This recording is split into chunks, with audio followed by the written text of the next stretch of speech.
Welcome to my Hebrew channel, Miela Baraika. We're studying the last verse of chapter 2. It's been a long journey, I think. Going through any passage verse by verse and looking at everything that's in each verse is can be a little bit laborious. So thanks for sticking around and looking at this. Lots of interesting things along the way. This verse is somewhat parallel to the closing verse of the first chapter. So some things are the same. Some things are a little bit different.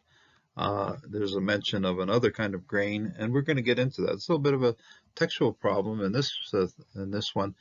The word of the Lord is without error in its original when it was originally written. Over time, as the text is transmitted, as copied after copy after copy, here and there, you're going to see some adaptations of certain words. And we're going to see a little bit of it here. It's not a serious thing. It's just indicating the kind of grain that's out there on the field. So modern texts put in what is the most obvious word here. But our ancient version, has another word there. And the scribes didn't like it because it's just about worn off with their pointer looking at this thing.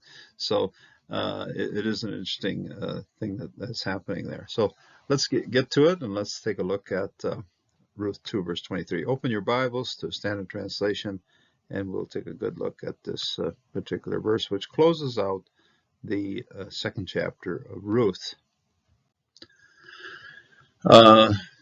Verse 22 of Ruth 2 ends up here, Bashde, Beshade, Acher, in another field, a false field, a field that might cause trouble, and ends up nice Siluk Sof Pasuk. And so we begin here. Va, Tid Bak, and then she joined. We've seen this one as hortatory in the previous verses, in which Boaz and Noemi affirm that she has to glue herself. She has to stick tight with the people in the field. So Tidbake, and then she joined in. She united with. Okay, Tidbake. It's Tidbak. Okay, Tidbak. Then she joined. Be na Arot. Okay, notice it's a feminine plural ending here. The holem tau is the feminine plural of Na'ar. Okay, so Na'ar would be masculine singular, Na'ra would be feminine singular, Na'rim would be masculine plural, and Na'rot is feminine plural of this particular root. Nun, ayin, resh. Holem tau makes it feminine plural here. And then she stuck with.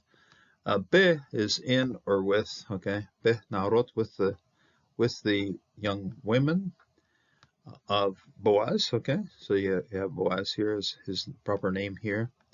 Le laket. Now, it's often you have a tendency to run this lamed as a lamed preposition, but here the preposition is nicely attached to the verb.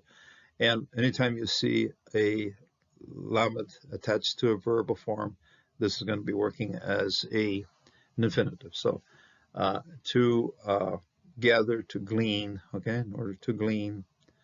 And the kof here helps us sort this out as to the whole matter of tying up the sheaves and so forth. This is the vertical part of the thing, and the top part here is the knots that holds it all together. So le laket, ad, until kelot, until it was over. Okay, based on the base root of kaf lamed. Okay, and then till it was all over. Okay, till it had finished, till it became finished. So until the finish or the end of or the completion of, mostly just a sense of it was completed. Katser, that is the harvest. Harvesters are kotzrim, and this is Katsir, is harvest, until the harvest of what? Of the ha-sheorim, of the barleys. It's plural. Okay? going to see plural over here as well. But here it's hashorim. The barleys, and the barleys are the ones that have the spikes on it, the hairs on tops of the plants as those kind of plants develop. So that's why it has this name here, hashorim, the plant with all the hair sticking out. Hashorim. Uk, sir. Okay, kasir. Let's see this. Yeah, so I'm going to pronounce it. It's just a long. If you have it, if you need it for, it's not for closing. It's just simply opening with a surik, and then katsir, and the harvest. Okay, and the harvest. Katsir, harvest of. Could be it. This is a construct sense of the harvest of. Now we have a problem. Okay, and the ancient scribes knew they also had a problem. Why? Because the little marker that they use to point out what's happening in the text is basically worn off these two consonants which are in the middle. Based on context, based on what's here, and based on what happens in the fields, and based on what happens in the production of grains in the Middle East and so forth, the better translation, of course, of this, or the better writing of this one would be what I have here. I pulled this one from printed from an electronic copy. And you got ha-hitim, that is the wheat things. Okay, that is the wheat.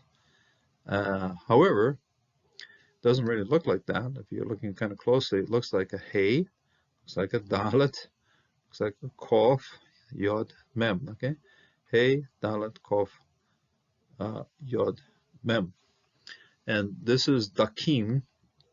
We find this particular word or noun in its plural noun, masculine plural noun, in Psalm 93 verse 3, and there it is, the waves or the roar, the turmoil. And what has happened here is that this particular word joins in with a lot of the shibulim, the shorim, the shivatim, all of these things that describe grains. So it's one way of just saying all different kinds of grain. And if we wanted to, that's the way we could leave it. But if we're looking at the way it really works in the Middle East in terms of first the barley, then the wheat, then we're going to take a look at this and say, oh, this really should be ha-hitim. And I'm okay with that. The scribe here, for whatever reason, be it on purpose, be it a slip of his pen or whatever it is, put in ha-dikim, okay? The roar or the waves of things of grain.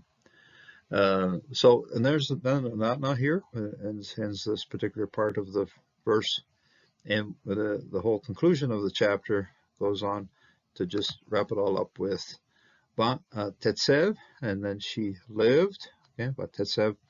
This is feminine prefix form of yashav, to live or to sit or to live with, inhabit. So teshev, et with ha-mota, with her mother-in-law. So again, here we have a seluk sof pasuk, and then there's a mapik in this hay to show that it's a suffix, the feminine pronoun on the end of that particular construct form of hamat. So, and then she lived with her mother-in-law, and she stayed there. And so the two of them are together throughout the whole harvest, and even at the end of the harvest.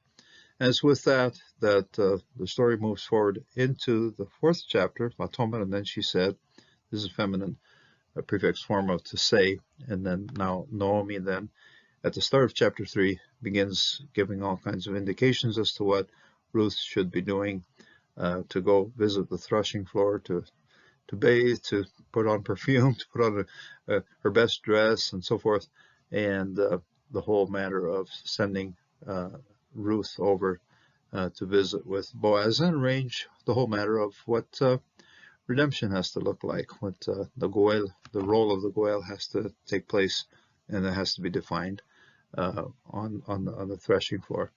So it's a beautiful passage. We're reaching the end of this chapter, and a lot of interaction between or among Ruth and and Boaz, and then later on when Ruth gets back to her home, to Naomi's home in Bethlehem, the interaction of Ruth and Naomi.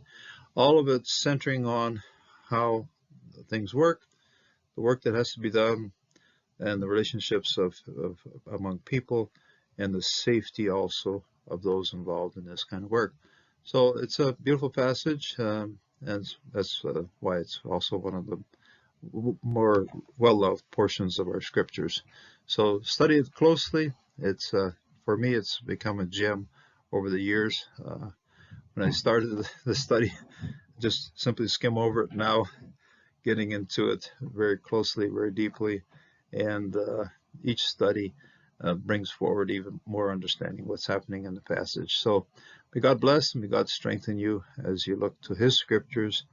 Even those things that are a little bit difficult to sort, we know it's all in God's hand, and so we can accept His direction in our lives and live our lives on the basis of what the Lord is telling us to do.